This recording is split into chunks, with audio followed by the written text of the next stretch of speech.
Hello everyone, welcome to my YouTube channel teaching sites.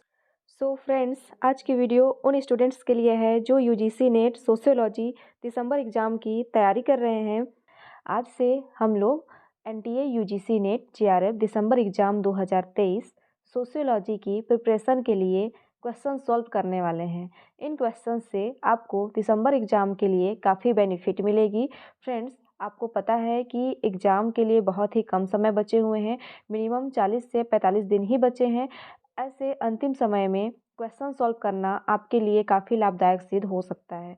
यहाँ पर मैं आपको एग्ज़ाम से पहले 300 से प्लस क्वेश्चन सॉल्व कराऊंगी। इसमें एमसीक्यू प्लस पीवाईक्यू दोनों मिक्सअप टाइप के क्वेश्चंस रहेंगे जो दिसंबर एग्ज़ाम के लिए बहुत इंपॉर्टेंट होंगे।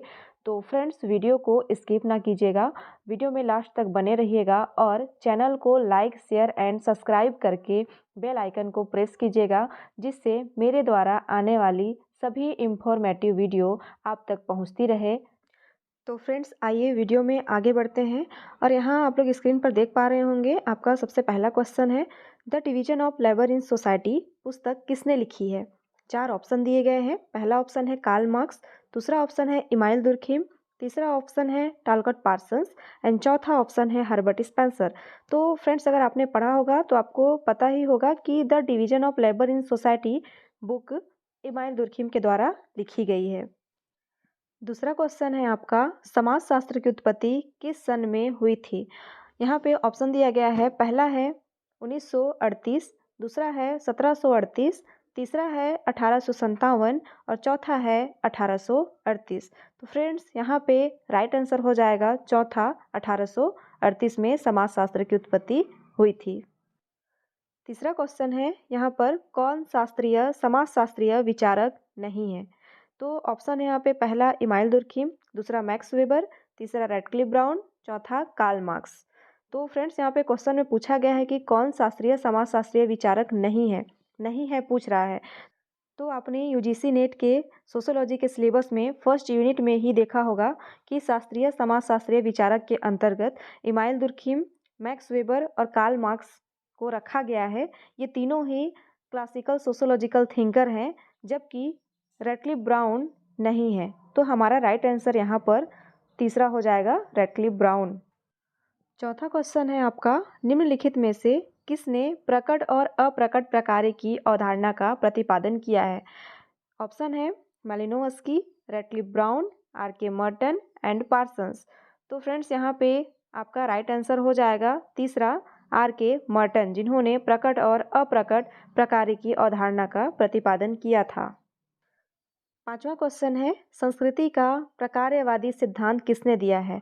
ऑप्शन है, पहला मैलिनोवस्की, दूसरा है रेडक्लिफ ब्राउन, तीसरा है लेवी स्ट्रॉस, चौथा है पार्सन्स। तो फ्रेंड्स, संस्कृति का प्रकारवादी सिद्धांत आपको पता होगा कि मैलिनोवस्की ने दिया है। तो हमारा राइट आंसर पहला हो जाएगा, मैलिनोवस्की। छठवां क्वेश्चन है, प्रकार्यात्मक विकल्प की अवधारणा किसने दी। ऑप्शन है, पहला इमाइल दुर्खिम, दूसरा रेडक्लिफ ब्राउन, तीसरा लेवी स्ट्रॉस, चौथा है आर.के. मर्टन। तो फ्रेंड्स, यहाँ पे राइट आंसर हो जाएगा चौथा, रॉबर्ट किंग मर्टन, या इन्हीं को आर.के. मर्टन भी कहा जाता है। अगला सातवां क्वेश्चन है, सिस्टम ऑफ पॉजिटिव पॉलिटी पुस्तक किसने दिया है। ऑप्शन है टालकट Parsons, August Comte, Levi Strauss and email Durkheim. तो फ्रेंड्स, यहाँ पे इसका राइट आंसर हो जाएगा अगस्ट कॉम्टे। दूसरा ऑप्शन हमारा राइट आंसर है, system of positive polity book को अगस्ट कॉम्टे ने लिखा था। अगला क्वेश्चन है, इकोनॉमी एंड सोसाइटी पुस्तक किसने लिखा है। पहला ऑप्शन है कार्ल मार्क्स, दूसरा ऑप्शन है टालकट पार्सन्स, तीसरा है अगस्ट कॉम्टे और चौथा है मैक्स वेबर। तो फ्रेंड्स, यहाँ पे इसका राइट आंसर हो जाएगा चौथा, मैक्स वेबर। मैक्स वेबर ने ही इकोनॉमी एंड सोसाइटी बुक लिखी थी। अगला क्वेश्चन है, खालिस्तान को प्रकारवाद के जनक के रूप में जाना जाता है। ऑप्शन है यहाँ पे, पहला कार्ल मार्क्स, दूसरा है हर्बर्ट स्पेंसर, तीसरा है इमाइल दुर्खिम और चौथा है मैक्स वेबर। तो फ्रेंड्स, प्रकारवाद के जनक के रूप में यहाँ पे राइट आंसर हो जाएगा ऑप्शन नंबर 3, इमाइल दुर्खिम को प्रकारवाद का जनक कहा जाता है। अगला क्वेश्चन है, निम्नलिखित में से किसने आवश्यकताओं के सिद्धांत का प्रतिपादन किया है? यहाँ पे 4 ऑप्शन दिए गए हैं। पहला है बी मैलिनोवस्की, रटलिफ ब्राउन, इमाइल दुर्खिम, चौथा है कार्ल मार्क्स। तो फ्रेंड्स, आवश्यकताओं का सिद्धांत यहाँ पे बी मैलिनोवस्की ने दिया है। तो राइट आंसर ऑप्शन नंबर 1 हो जाएगा।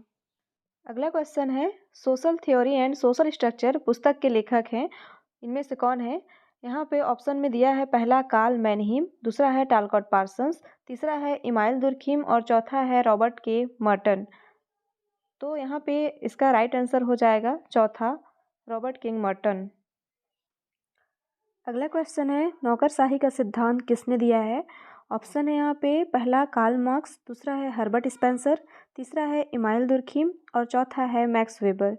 तो फ्रेंड्स, यहाँ पे इसका राइट आंसर हो जाएगा ऑप्शन नंबर 4, मैक्स वेबर। अगला क्वेश्चन है, व्याख्यात्मक समाजशास्त्र से किसका नाम संबद्ध है? ऑप्शन है, पहला कार्ल मार्क्स, दूसरा है जॉर्ज सी मिल, तीसरा है हर्बर्ट स्पेंसर और चौथा है मैक्स वेबर। तो फ्रेंड्स, इसका राइट आंसर हो जाएगा मैक्स वेबर। फ्रेंड्स, यहाँ पर मैक्स वेबर व्याख्यात्मक समाजशास्त्र थ्योरी से संबंधित हैं, जबकि व्याख्यात्मक समाजशास्त्र यानी डिस्क्रिप्टिव सोशियोलॉजी बुक की बात की जाए तो बुक लिखा है हर्बर्ट स्पेंसर ने। तो थ्योरी दिया है व्याख्यात्मक समाजशास्त्र का मैक्स वेबर ने, जबकि बुक लिखी है हर्बर्ट स्पेंसर ने। अगला क्वेश्चन है, लाइफ चांसेस तथा लाइफ स्टाइल्स शब्द को सर्वप्रथम किसने प्रयोग किया?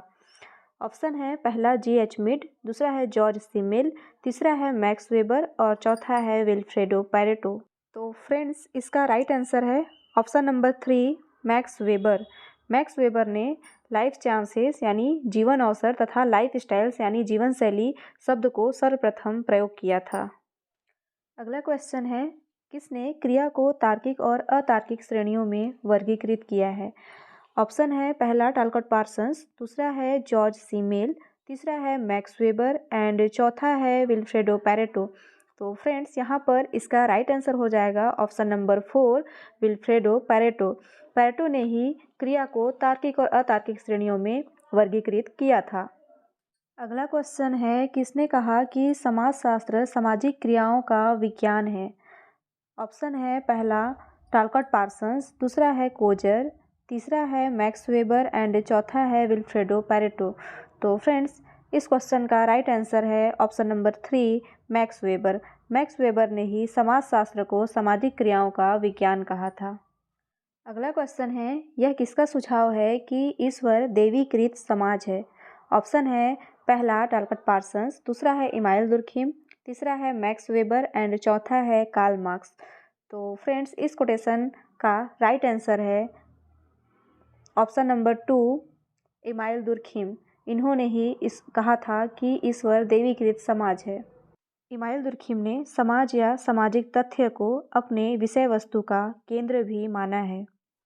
अगला क्वेश्चन है, समाज में संघर्ष के सकारात्मक प्रकारों पर निम्नलिखित में से किसने जोर दिया है? ऑप्शन है, पहला Robert K Merton, Emile Durkheim, George Simmel and चौथा है लेविस कोजर। तो फ्रेंड्स, इस क्वेश्चन का राइट आंसर है option number 4, Lewis A Coser. इन्होंने संघर्ष का प्रकारवादी सिद्धांत दिया है। अगला क्वेश्चन है, इमाइल दुर्खिम के अनुसार आधुनिक कानून का स्वरूप क्या है? ऑप्शन है, पहला क्षतिपूरक, दूसरा है मानकीय, तीसरा है औपचारिक, चौथा है दमनकारी। तो फ्रेंड्स, इस क्वेश्चन का राइट आंसर है ऑप्शन नंबर 1, क्षतिपूरक। इमाइल दुर्खिम ने आधुनिक कानून का स्वरूप क्षतिपूरक या प्रतिकारी माना है। अगला क्वेश्चन है, अगस्ट कॉम्टे के परामर्शदाता यानी गुरु कौन थे? ऑप्शन है, पहला रूसो, दूसरा है सेंट साइमन, तीसरा है मॉन्टेस्क्यू एंड चौथा है मार्गन। तो फ्रेंड्स, इसका राइट आंसर है ऑप्शन नंबर 2, सेंट साइमन, जो अगस्ट कॉम्टे के गुरु थे। अगला क्वेश्चन है, the Protestant ethics and the spirit of capitalism पुस्तक किसने लिखी है? ऑप्शन है, पहला मैलिनोवस्की, दूसरा है इमाइल दुर्खिम, तीसरा है हर्बर्ट स्पेंसर एंड चौथा है मैक्स वेबर। तो फ्रेंड्स, इस क्वेश्चन का राइट आंसर है option number 4, max weber. The Protestant ethics and the spirit of capitalism book max weber ने लिखी थी और ये बुक मैक्स वेबर की मोस्ट इम्पॉर्टेंट बुकों में से एक है। अगला क्वेश्चन है सामाजिक स्थितिकी तथा सामाजिक गतिकी विज्ञान से कौन संबंधित हैं। ऑप्शन है पहला अगस्ट कॉम्टे, दूसरा है इमाइल दुर्खिम, तीसरा है हर्बर्ट स्पेंसर और चौथा है जॉन स्टुअर्ट मिल। तो फ्रेंड्स इस क्वेश्चन का राइट आंसर है ऑप्शन नंबर 1 अगस्ट कॉम्टे। इन्होंने ही सामाजिक स्थितिकी तथा सामाजिक गतिकी विज्ञान के बारे में कहा था। अगला क्वेश्चन है ऑस्ट्रेलिया की अरुंठा जनजाति का अध्ययन किसने किया। ऑप्शन है पहला रेटक्लिफ ब्राउन, दूसरा है मेलिनोवस्की, तीसरा है हर्बर्ट स्पेंसर, चौथा है इमाइल दुर्खिम। तो फ्रेंड्स इस क्वेश्चन का राइट आंसर है option number 4 email Durkheim. Email Durkheim ने ही ऑस्ट्रेलिया की अरुंठा जनजाति का अध्ययन किया था और अध्ययन के आधार पर इन्होंने अरुंठा जनजाति में टोटम और टेबू नामक एक प्रथा के बारे में बताया था। अगला क्वेश्चन है मैक्स वेबर के अनुसार जाति के लक्षण हैं। ऑप्शन है पहला एक समुदाय के रूप में, दूसरा है एक वन परिस्थिति समूह, तीसरा है एक निर्जातीय समूह में, चौथा है हिंदुओं की धर्म संगति। तो फ्रेंड्स इस क्वेश्चन का राइट आंसर है ऑप्शन नंबर 2 मैक्स वेबर ने जाति के लक्षण में एक वन परिस्थिति समूह की बात की है। तो फ्रेंड्स आज का हमारा अगला और लास्ट क्वेश्चन है अगस्ट कॉम्टे की विज्ञानों के संस्करण का सही क्रम बताइए। तो फ्रेंड्स अगस्ट कॉम्टे ने अपने विज्ञानों के संस्करण को 6 भागों में बांटा है। हमें यहाँ पर इनके ऑप्शन में इनके सही क्रम को पहचानना है कि इन्होंने कौन से विज्ञान को पहले रखा है और कौन से विषय को बाद में रखा है। यहाँ पहला ऑप्शन है जिसमें सबसे पहले दिया गया है खगोल शास्त्र, गणित, भौतिक शास्त्र, रसायन शास्त्र, जीव विज्ञान और लास्ट में समाज शास्त्र। वही दूसरे ऑप्शन में दिया गया है इनका समाज शास्त्र, रसायन शास्त्र, जीव विज्ञान, खगोल शास्त्र, गणित और भौतिक शास्त्र। ऑप्शन नंबर 3 में सबसे पहले दिया है गणित, फिर खगोल शास्त्र, भौतिक शास्त्र, रसायन शास्त्र, जीव विज्ञान और समाज शास्त्र। वही ऑप्शन नंबर 4 में सबसे पहले गणित, खगोल शास्त्र, रसायन शास्त्र, भौतिक शास्त्र और जीव विज्ञान और लास्ट में समाज शास्त्र दिया गया है।